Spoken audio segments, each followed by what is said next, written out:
देख रहे थे, कहते हैं इससे दो पार्ट है। कहते हैं एक इसका ऑर्डिनरी लॉ है और सेकंड पार्ट में इसमें बोला गया preventive detention law.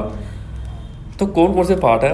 First part में इसमें क्या बोला गया कि अगर एक पर्सन को अरेस्ट किया गया है, ठीक है, तो क्या होगा, उस पर्सन को ये राइट होगा to be inform of the ground of arrest.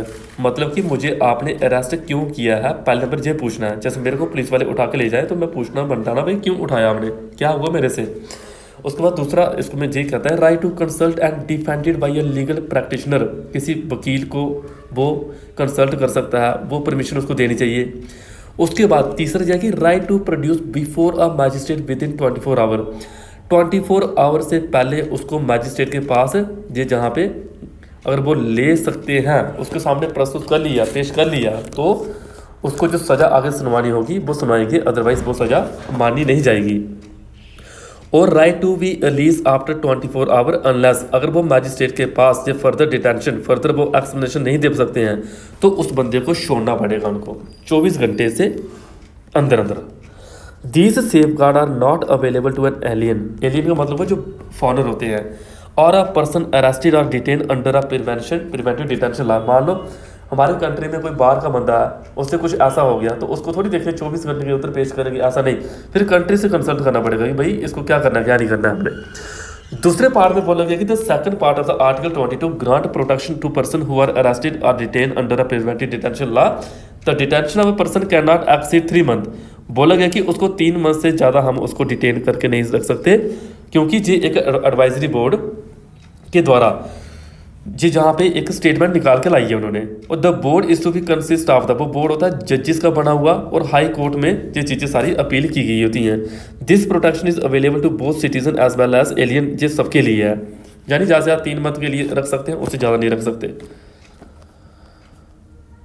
कुछ और जहाँ पर थोड़ा डिटेल में दिया गया है। The circumstances and the classes of the cases in which a person can be detained more than 3 months under a preventive detention law without obtaining the opinion of an advisory board। और 3 month तक उसको बिना advisory board के रखा है, तो maximum period उस person का डिटेन करने का इस केस में क्या क्या बोला गया यहाँ पे कि कुछ एडवाइजरी बोर्ड की इंक्वायरी का होना जरूरी है। 44th अमेंडमेंट 1978 का ऐसा हुआ जहाँ पे क्या बोला गया कि इस डिटेंशन को हम थोड़ा सा कम कर देंगे। पहले 3 मंथ बोला था, फिर कितना बोला, 2 मंथ बोल दिया, और बोला गया कि हम इसको कभी भी इतना फोर्सफुली नहीं इसको उठाएंगे, और जो उसके 3 मंथ थे उसको 3 मंथ को क्या करेंगे, हम कंटिन्यू करेंगे। However, this provision has not yet been brought into force, hence the original period of the 3 months still continue। यानी कि 2 मंथ जो इसको कम करके रखा था कि किसी पर्सन को पकड़ा उसको 3 मंथ के बजाय 2 मंथ रखेंगे, बोला गया कि नहीं 2 मंथ नहीं 3 मंथ ही रखेंगे, उसको 3 मंथ ही कंटिन्यू है हमारे पास। आगे देखिए हमारे पास आर्टिकल 23 क्या कहता है। कहता है 23 में बोला गया कि जो बच्चे क्या करते हैं, बच्चों से काम करवाते हैं भीख मंगवाने के लिए, बैगर का काम करवाते हैं, फोर्स लेबर, ये 23 कहता है। फोर्स लेबर आपका 23 है। कहता है ये राइट अवेलेबल है, चाहे हमारे देश का सिटीजन हो चाहे इस देश का सिटीजन ना हो। ये प्रोटेक्ट करता है इंडिविजुअल को not only against the state but also against private person भी, कोई उसको अगर टॉर्चर कर रहा है उससे भी प्रोटेक्ट करता है। हम इससे जो ह्यूमन ट्रैफिकिंग है, बैगर फोर्स लेबर है, उससे बचाना बच्चों को। 23 का एक क्लास है 2 क्लास, कहते हैं प्रोवाइड करता है nothing in this article shall prevent the state to imposing compulsory service for public. इसमें पूरा ये लिखा गया कि अगर हो सकता है हमारी स्टेट के लिए कुछ कंपल्सरी चीज़ें हों, हमारी स्टेट के लिए कुछ कंपल्सरी चीज़ें हों, तब हम ये वाला काम भी करवा सकते हैं। कौन सा, बैगर वाला, ये बोला गया 23(2) में। लेकिन कब, जब हमारे स्टेट के लिए कुछ जरूरी हो सकता है, कोई छोटा बच्चा हो, उसकी कुछ एक्टिविटी से हमारे देश में कुछ सुधार आ रहा हो, कुछ ऐसी चीज़ें उससे की जा रही हो, तो तब उसको हम ला सकते हैं। ऐसे नहीं, ऐसे अदरवाइज फाइन होगा, और फाइन इतना होगा उसको बेल भी नहीं मिलेगी, जमानत भी नहीं मिलेगी, लिखा नॉन बेलेबल, विदाउट वारंट उसको उठा भी सकते हैं पुलिस वाले। कहते हैं करंटली ऐसा कोई लॉ नहीं देखा गया बैगिंग का, डेस्टिनेशन बोलते हैं उसको, and most state have adopted the Bombay prevention of bagging act 1959 का, डेट याद रखे। आगे देखो, the expression traffic in human being, इस पर इंक्लूड क्या क्या है, सेलिंग, लोगों को क्या करना, बेचना खरीदना, वुमेन को एंड चिल्ड्रन लाइक सामान की तरह लेना बेचना एक देश से दूसरे देश तक, immoral traffic in women and children including prostitution में धकेलना, उनको उनके गंदे गंदे काम करवाना, स्लेव करके रखना उनको, ठीक है, जैसे देवदास दासिस की तरह। कहता कि ऐसा नहीं, इन चीज़ों से प्रोटेक्ट करता है आर्टिकल 23 आपका। To punish this act the parliament ने इम्प्लीमेंट किया कि इमोरल ट्रैफिक एक्ट है 1956 का। और जो टर्म है बैगर की, उन्होंने बोला कि कंपल्सरी वर्क विदाउट रेम्यूनरेशन। और बोला कि जो वर्ड फोर्स है इसको मतलब होता है कि नॉट ओनली फिजिकल और legal but also force arising from the compulsion of economic circumstances, यानी कि वर्किंग फॉर लेस, यानी कि इसका मतलब है कि किसी बंदे से काम करवा रहे हैं, उसको जो सैलरी देनी है वो सैलरी नहीं दे रहे हैं, लिखा गया यहाँ पे working for less than the minimum wage, तो तब भी वो अपनी आवाज़ उठा सकता है। कहता है in record the bonded labour system, एक एक्ट की डेट याद करनी है 1976 का है, मिनिमम वेजेस एक्ट 1948 का है, कॉन्ट्रैक्ट लेबर एक्ट 1970 का है, और इक्वल रेम्युनरेशन जो एक्ट है 1976 का, ये एक्ट बनाए गए हैं लेबर से बैगर से बचाने के लिए। तो जाने कि इसमें ओवरऑल क्या बोला गया कि फोर्सफुली कोई किसी से काम करवा रहा है, ठीक है, उससे प्रोटेक्ट करना है, कुछ एक्ट आ गए। बाकी आर्टिकल 23(2) में जो बोला गया अगर स्टेट को जरूरी काम है तो वो ऐसा करवा सकते हैं, जे जहाँ पे जी बोल के आ रहा है। 24 में बोला गया कि एक बच्चे से फैक्ट्री में काम नहीं करवाएंगे। 14 साल से जो बच्चा होगा वो कुछ हैजार्डस एक्टिविटीज़ में, फैक्ट्री में, बड़ी बड़ी खानों में उस बच्चे को एम्प्लॉयमेंट जो करता हुआ पाया गया तो उसको वो सज़ा रखी गई है यहाँ पे। कहता है it does not prohibit their employment in any harmless or innocent work, it does not prohibit their employment in any harmless and, हाँ कहीं ऐसी जगह वो काम करे जहाँ पे उसको नुकसान कुछ नहीं है। सपोज करो कहीं पे उसको कोई एजुकेशन में रख लिया, ठीक है, वहाँ पे उसको क्या नुकसान होगा, हाँ कोई फैक्ट्री ऐसी है जहाँ पे उसकी जान भी जा सकती है, तब हम उसको प्रोटेक्ट करने का पूरा पूरा राइट है। 39 जो कॉन्स्टिट्यूशन का आर्टिकल है जो सीधा सीधा इम्पोज क्या करता है, उसकी हेल्थ के बारे में कहता है।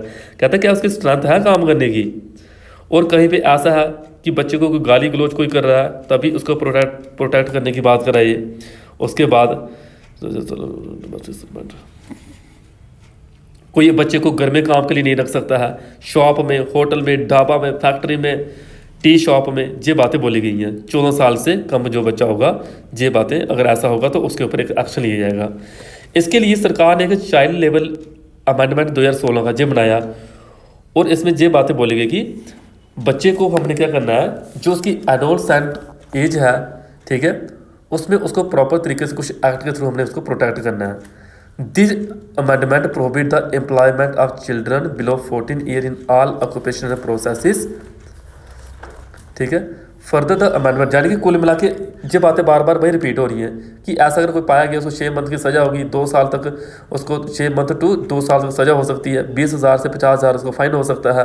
अगर वो जिस ऑफेंस को एक बच्चे को बार बार डाबे पे रख रहा है, ठीक है, एक बार पकड़ने के बाद सज़ा लेने के बाद बार बार वो वही काम कर रहा है, तो उस सज़ा को हम 1 साल से 3 साल तक इंक्रीज ही कर सकते हैं। ये बातें आ रही हैं, और रूल इस चीज़ को रेटिफाई करता है। तो वर्किंग आवर जो है वो पूरा स्पेसिफिक रखना पड़ेगा कि कितने घंटे काम कर कोई पर्सन, अगर कोई फीमेल है, वुमेन है, और वो भी कोई काम कर रही है। तो इसके लिए सरकार ने क्या किया, आर्टिकल 24 कुछ कानून बना के रखे हैं। आज को पूछे फैक्ट्री एक्ट कब आया, 1948 में आया। इसमें बोला गया कि इसमें सबसे पहले एक मिनिमम एज जो 14 साल की बच्चे के जो एम्प्लॉयमेंट के लिए फैक्ट्री में जे जहाँ पे इसको पहले पास किया गया, और बोला गया कि 1954 में act was amended to provide children below the age of 17, और 17 साल से कम अगर कोई बच्चा होगा वो रात में काम नहीं करेगा। फैक्ट्री एक्ट में क्या बोला गया, रात में काम नहीं करेगा किसी एज 17 साल से नीचे है। फिर माइन एक्ट आया, इसने कहा 18 साल की कम एज होगी वो काम नहीं करेगा माइन में। फिर चाइल्ड लेबर एक्ट आया 1986 में, इसने कहा 14 साल से अगर उसकी 14 साल प्रॉपर तरीके से एज कंप्लीट नहीं है तो वो फैक्ट्री में काम नहीं करेगा। ये इसको बताता है चाइल्ड लेबर एक्ट 1986 का, माइन 1952 का, फैक्ट्री एक्ट 1948 का, डेटें इसकी याद करनी है। बाकी फिर एक कमीशन बिठाया गया 2005 का। 2005 के कमीशन में बोला गया कि बच्चे के कुछ ऐसा वैसा देखने को अगर मिले तो उसके लिए हम स्पीडी ट्रायल करेंगे। स्पीडी ट्रायल का मतलब कि जल्दी से जल्दी उसका सोल्यूशन निकालेंगे हम। नहीं तो आजकल बड़े ऐसी कंट्री हैं जो छोटे छोटे बच्चों को एक कंट्री से दूसरी कंट्री में बेचे जा रहे हैं। कितनी सारी हमारे देश से हर साल कितनी सारी लड़कियां गायब हो जाती हैं, कितने सारे लड़के बच्चे गायब हो जाते हैं। हमारे जहाँ नहीं होगा और स्टेटों में बड़ा हो रहा है ये। तो बाहर कंट्री में उनसे बड़े अलग अलग काम करवाए जाते हैं, उल्टे उल्टे काम करवाए जाते हैं। ये सारा अखबार आपने पढ़ लेना है। आर्टिकल 25 है, बताया मैंने 25 किसके बारे में कहा था, आपके धर्म के बारे में, रिलीजन के बारे में, जिसको आप फ्रीडम है कंसाइज करने की, किस तरीके से आप कौन से भगवान को मानना चाहते हो, what ever what he desire, पूरा पूरा अधिकार है। प्रोफेस करने का अधिकार है कि किस में आप विश्वास रख सकते हो फ्रीली। प्रैक्टिस करने का अधिकार है, उसका प्रोपोगेट करने का अधिकार है अपने रिलीजन को। ये आपका 25 वाला कहता है, आपके पूरे पूरे रिचुअल्स को मेंटेन करने के लिए, या सिटीज़न और नॉन सिटीज़न दोनों के लिए ये ध्यान रखना है। ठीक है। और 25 में ये बोला गया कि जहाँ पे जो सरदार होते हैं वो अपनी कृपान रख सकते हैं, ठीक है, सिख। उसके बाद सिख दाढ़ी रख सकते हैं, कोई उनको मना नहीं करेगा, जो इनका क्या है राइट है, लिखा गया है। मुस्लिम के लिए बोला गया है क्योंकि उनके करैक्टर को शो करता है। 25 पढ़ो, 26 वाला पढ़ो, 26 वाला पढ़ो, कुछ वो डाउट है तो पढ़िए इसको।